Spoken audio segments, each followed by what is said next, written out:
So, start na tayo. So, start na po tayo. Dadrag na po natin yung model po natin sa ating canvas. So, sa assessment, magbibigay po sila ng dimension. Okay? So, dito po tayo sa paggawa ng product packaging, box po ng pizza. So, kukunin ko po yung model po natin. Smarty Session 5. Packaging. Ito na siya. Dadrag po natin yung model natin. Ayan. Ito na po yung model po natin. Scale up po lang para makita natin. So, ito po yung size. So, ang size na nakalagay po dito ay centimeter. Yung unit of measurement niya. 13 by 13 centimeter. So, mali po siya. Kasi nga, kung ang dimension ng pizza bag mo ay 30 centimeter and centimeter, maliit. Kaya mangyayari dito magiging inches. 13 by 13 inches. Yan yung mangyayari. So, check uli natin ha. So, ilalabas natin yung ruler guide. Naka-embed na yan. Okay. Magtatrabaho tayo sa labas. Okay. So, Control R. Right click. Kailangan naka-inches po tayo. So, ito. Ang sukat nitong area na to, ganito siya. Ganyan. Ikutin natin. Ayan. So, ganyan yung pizza box natin. Dito yung front, dito yung sa bottom. Kasi ito yung bubuksan natin. Okay? So, check natin, no? So, ito ang area niya ay 13 inches by 13 inches. Sumatik yan. Gagawa tayo ng box natin 13 by 13. Dito natin muna ilalagay. Rectangle. Pwede natin i-click. Click natin ganyan. Right click. Then, i-type na lang natin. Anong size natin? 13 by 13. And then, okay. So, ito na siya ngayon. Okay. Ito na siya. So, malaki. Lampas yung A4 size natin. Kasi kailangan natin i-resize muna talaga yan. So, next. Isusunod po natin sa kanya ito. Yung flap niya dito.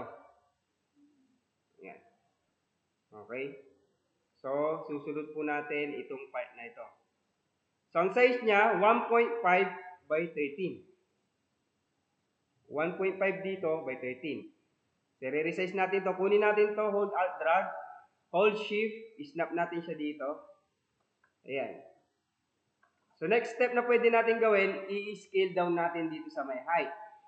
So, ang gagawin natin, itong part na to, yung orientation dito, ito, i-click natin. Yung reference point, ilalagay natin dito. Para ito nga, yung pag i-scale down natin, mag-shrink siya pa pag ganun. Okay, so click natin to, i-shrink natin siya. Yung height niya ngayon ay 1.5. And then enter. Ito na siya ngayon, 1.5. Okay, so palitan ko lang ng kulay para mas makita natin. Yellow. Yeah. Next, ito ngayon, ikakopy natin ito, duduplicate na lang, hold alt drag. Ito, kakopy na lang natin. Yan. Ito na siya ngayon. Palitan ko lang ng kulay, ha. Yan. Okay. Next. Dito tayong part. Ito, ikakopy ko na lang, hold alt drag. Copy mo na lang siya dito. Ganon din sa taas, hold alt drag. Yan. Next step natin, dito po, lalagyan din po natin dito. Then dito, and then dito dalawa. Okay? So ito, kakopy ko na lang, hold alt, drag, and then i-rotate ko to. Next, ilalagay ko siya dyan, i-snap ko. Para ma-verify nyo na ito naka-timing talaga sa igid niya, Control Y nyo. Dapat walang siwang yan. Control Y. Duplicate ko ulit ito.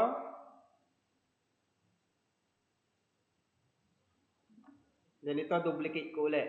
Hold alt, drag. Yan. ganito na yung mangyayari sa kanya ngayon. Next na part, yung dito. Yan, ito, duduplicate mo lang. Kunin mo to, kunin mo to, duplicate mo lang. Hold Alt Shift. Ayan. Okay? Next, yung dito, yung flap niya. 1, 2, tapos 1, 2, tapos dito 3. Nalagyan natin ang flap. Ang flap niya is 1.5 by 1.5. So, gawa tayo dito, 1.5 inches by 1.5 inches. Enter. So, ito na siya ngayon. Next step na pwede natin gawin ay parang isi-shrink natin yung pagganon. Paano natin siya gagawin? Select natin itong point na to using direct selection tool. Then scale. S for scale. Then scale down natin ito. Ayan. Ito na ngayon yung magiging flap natin dito. Ayan. Hold Alt drag. Hold Shift. Lagay natin siya dito sa dulo. Then right click. Flip horizontal. Transform flip horizontal. Reflect. Okay. Next step, kunin po natin to. And then, hold Alt drag. Duplicate natin. Ganun din sa dulo, duplicate natin.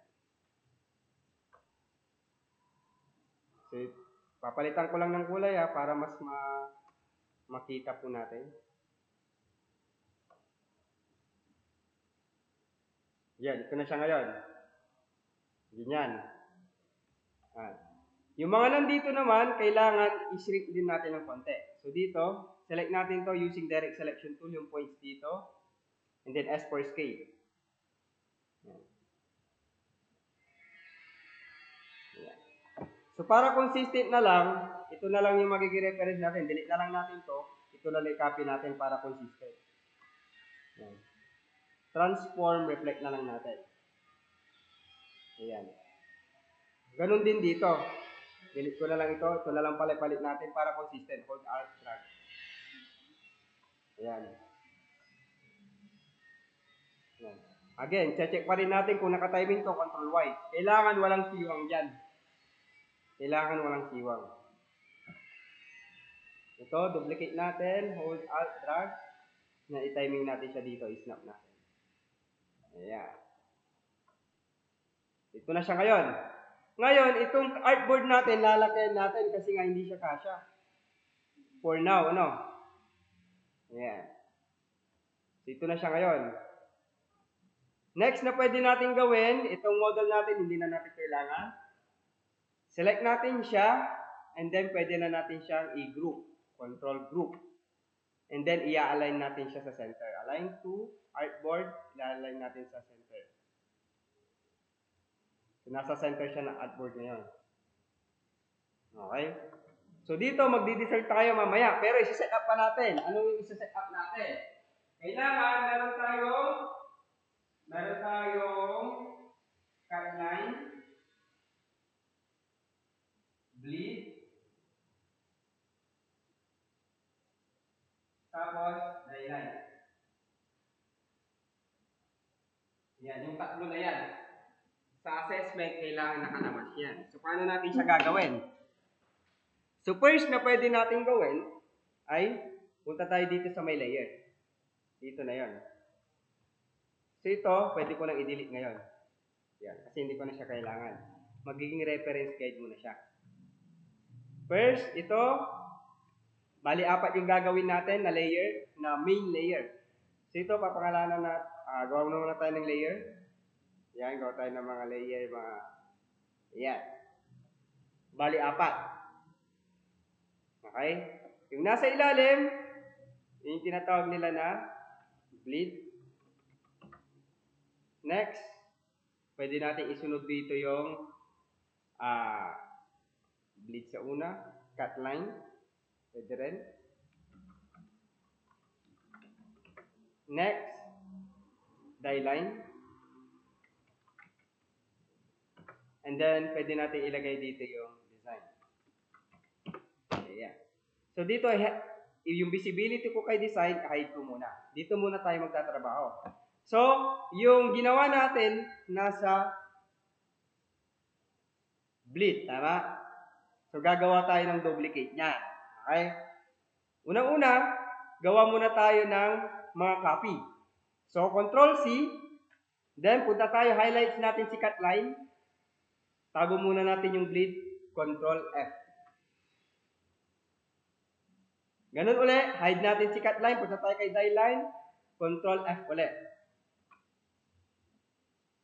Ganun uli, tago uli natin si die line, punta tayo kay design, highlights natin si design, Control F uli. So meron na tayong copy. Punta tayo kay bleed muna. Okay, i-hide muna natin lahat. So ito, yung ginawa natin, may copy tayo sa bawat layer. May copy tayo kay bleed, cut line, die line, and then design. Okay? Check ko muna kung nakailang seconds na ako. Baka madami. Tingin ko muna to, part 1.